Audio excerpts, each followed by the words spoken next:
વરસાદની શરૂઆત અબડાસાનો મિયાણી ગામ સંપર્ક વિહોણું બન્યું છે। મિયાણી ગામના મુખ્ય રસ્તા ઉપર પાણી ફરી વળ્યા છે અને ગામ સંપર્ક વિહોણું બન્યું છે। સિઝનમાં બીજી વખત આ ગામ સંપર્ક વિહોણું બન્યું છે। મિયાણી ગામમાં 200 થી 300 લોકો વસવાટ કરે છે, એટલે મેહુલ સમજી શકાય કે આ લોકોના જીવ ઉપર જાણે કે જોખમ આવ્યું હોય।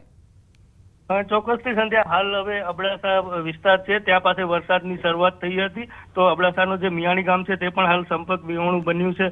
મિયાણી ગામમાં અંદાજિત 200 થી 300 લોકો છે તે રહે છે। હાલ સિઝનમાં આ ગામ છે તે બીજી વાર સંપર્ક વિહોણું બન્યું છે। તો બીજી બાજુ અબડાસા તાલુકાનું જે તેરા નેત્રા ગામ છે તે પણ રોડ બંધ થઈ ગયો છે।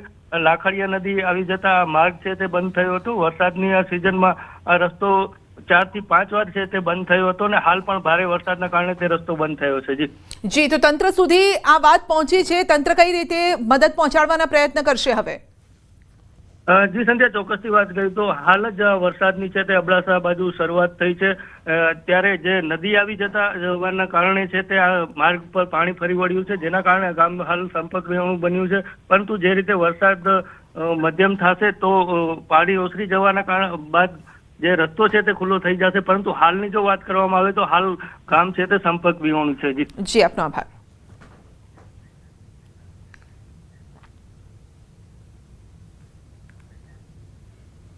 બુલેટિનમાં આગળ વધીશું નાનકડા બ્રેક બાદ।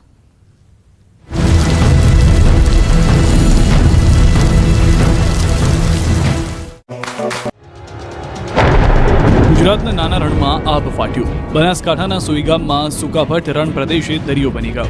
2025માં પ્રકૃતિની લીલા જુઓ, જ્યાં રણ પ્રદેશ છે ત્યાં દરિયો બની ગયો। આજે સુઈગામ નજીક નડાબેટમાં 10.5 ઇંચ વરસાદ ખાબક્યો। બાદમાં સુસવાટા સાથે એવો પવન ફૂંકાયો કે ભયંકર સ્થિતિ સર્જાઈ। આ દ્રશ્યો નડાબેટ વિસ્તારના છે, જ્યાં હાઈવે પરથી લેવાયેલા દ્રશ્યો સ્પષ્ટ કરે છે કે સ્થિતિ કેટલી હદે ભયંકર છે। ચારે તરફ પાણી જ પાણી જોવા મળી રહ્યું છે। સુઈગામ જાણે કે બેટમાં ફેરવાઈ ગયું છે। અહીં રણમાં ભરાયેલા પાણી જાણે કે સમુદ્રમાં લહેરો આવતી હોય એ રીતે ઉછળી રહ્યા છે, જાણે કે મિની વાવાઝોડું ફૂંકાઈ રહ્યું હોય એ પ્રકારની સ્થિતિનું નિર્માણ થયું। કેટલાક વાયરલ વિડીયોમાં સ્થિતિ અતિ ભયાનક પણ જોવા મળી રહી છે। સતત ખાબકી રહેલા મુશળધાર વરસાદને કારણે વિઝિબિલિટી 0 થઈ ગઈ છે। વાહનો ચલાવવા મુશ્કેલ બન્યા છે। પવનની ગતિ એટલી જોરદાર જોવા મળી કે ઊભા રહેવું પણ મુશ્કેલ બની જાય। રણમાં પાણી ભરાતા રણ દરિયો બની ગયો છે। આ તરફ બનાસકાંઠાની બનાસ નદી બે કાંઠે વહેતી થઈ છે। સિઝનમાં ત્રીજી વાર બનાસ નદી બે કાંઠે વહેતી થઈ છે। બનાસ નદી બે કાંઠે બનતા કાંઠાના વિસ્તારોના રહીશોના જીવ તાળવે ચોંટ્યા છે। બનાસ નદી પાસે ન જવા માટે તંત્ર દ્વારા સૂચના અપાઈ છે, તો પોલીસ તંત્ર બનાસ નદી પાસે ખડે પગે છે। આ તરફ જિલ્લા મથક પાલનપુરમાં સામાન્ય વરસાદમાં જ ભરાયા છે પાણી। પાલનપુર અંબાજી હાઈવે ધનિયાણા ચોકડી નજીક ભરાયા છે વરસાદી પાણી। હાઈવે પર વરસાદી પાણી ભરાતા વાહન ચાલકો મુશ્કેલીમાં। પાલનપુરમાં વહેલી સવારથી ધીમી ધારે થઈ રહ્યો છે વરસાદ। સામાન્ય વરસાદમાં જ હાઈવે પર પાણી ભરાતા તંત્રની પ્રી મોન્સૂન પ્લાન નત જાગ્યા। જિલ્લાના થરાદના ડુવાથી પાવડાસણ જવાનો માર્ગ ધોવાયો। પાણીના પ્રવાહને કારણે માર્ગ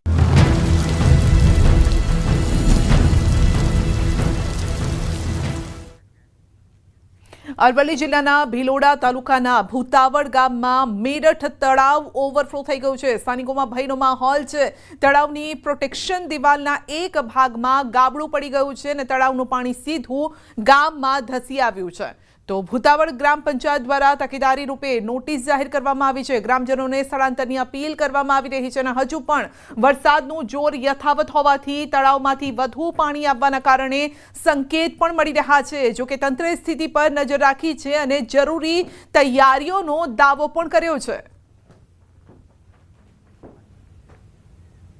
અત્રેના તાલુકામાં આવેલ તમામ અધિકારીઓએ તેમના હેડક્વાર્ટરમાં હાજર રહી તાલુકાની પરિસ્થિતિ પહોંચી વળવા માટેની કામગીરી કરવામાં આવેલ છે। છેલ્લા 48 કલાકમાં અત્રેના તાલુકામાં કોઈ અનિચ્છનીય બનાવ બનેલ નથી।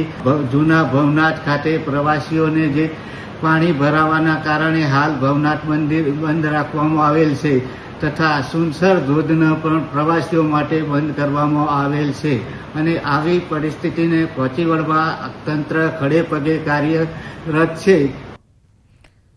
અત્રે મોડાસાના બામણવાડ પાસે મેશ્વો નદી ગાંડીતુર બની છે। નદીમાં ઘોડાપૂર આવતા કોઝવે પાણીમાં ડૂબી ગયો છે। ગામના ખેડૂતો અને પશુપાલકોએ વિરોધ દર્શાવ્યો છે। મહિલાઓએ દૂધની બરણીઓ લઈને રોષ ઠાલવ્યો છે અને નદીમાં પાણી આવતા 18 તબેલા 150 વીઘા ખેતીમાં જવાનો માર્ગ 3 દિવસથી બંધ થયો છે।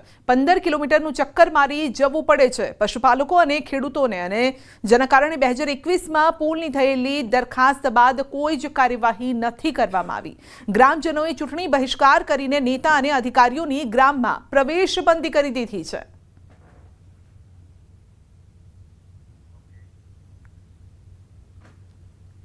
રાજસ્થાનમાં ભારે વરસાદના પગલે મેશ્વો નદી ઉફાન ઉપર છે। ખાસ કરીને જે ઘોડાપૂરની સ્થિતિના કારણે મોડાસાનું જે બામણવાડ ગામ છે ત્યાં રહેતા પશુપાલનનો કરતા જે વ્યક્તિઓ છે, મહિલાઓ છે, તેઓ મુશ્કેલીમાં જોવા મળે। તમને દ્રશ્યો પાછળના એક વાત બતાવી દઈશ કે આપ જોઈ શકો છો કે જે ઘોડાપૂર અહીં નદીમાં આવ્યું છે તેના કારણે 18થી વધુ તબેલા જે અને 200 વીઘા જમીન આ કોઝવેની બીજી સાઈડ છે, નદીની પેલે પાર છે।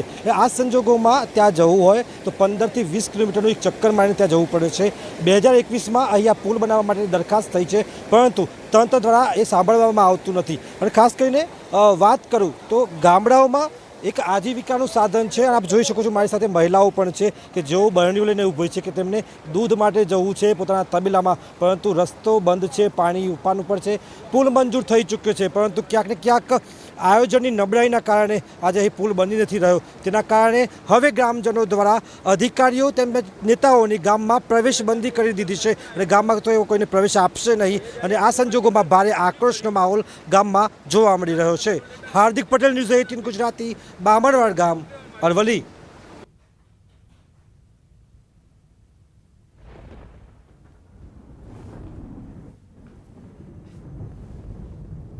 તો સાબરમતી નદીના પાણી ખેડાના રસિકપુરામાં ફરી વળ્યા છે। ખેડા ધોળકા રોડ પર સાબરમતીના પાણી ફરી વળ્યા છે। પશુપાલકોની હાલત કફોડી બની છે।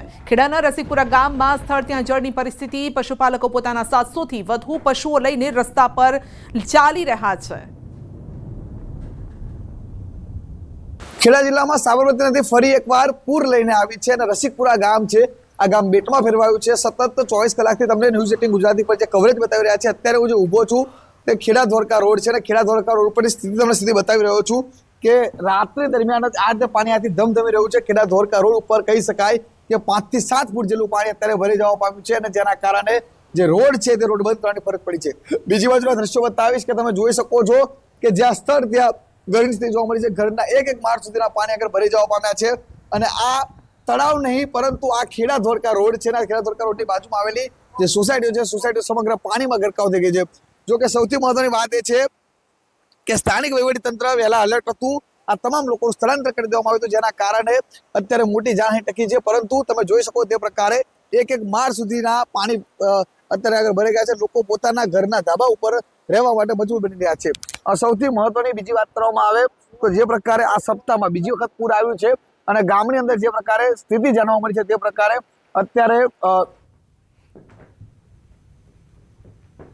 હાથમતી અને ઇન્દ્રાશી જળાશય સંપૂર્ણ છલોછલ થઈ ગયું છે। આકાશી આ દ્રશ્યો સામે આવ્યા છે। તો હાથમતી અને ઇન્દ્રાશી જળાશયના આકાશી આ દ્રશ્યો છે। હાથમતી જળાશય 100% ભરાઈ ગયું છે અને મહત્તમ સપાટી કરતા 2 ફૂટ ઊંચો ઓવરફ્લો અહીંયા થઈ રહ્યો છે। હાથમતી જળાશય ઓવરફ્લો થતા 8000 ક્યુસેક પાણી નદીમાં વહી રહ્યું છે। હિંમતનગરથી પ્રાંતિજ પહોંચી સાબરમતી નદીમાં ભળે છે હાથમતીના નીર અને હાથમતી ઇન્દ્રાશી જળાશયનો અદ્ભુત આ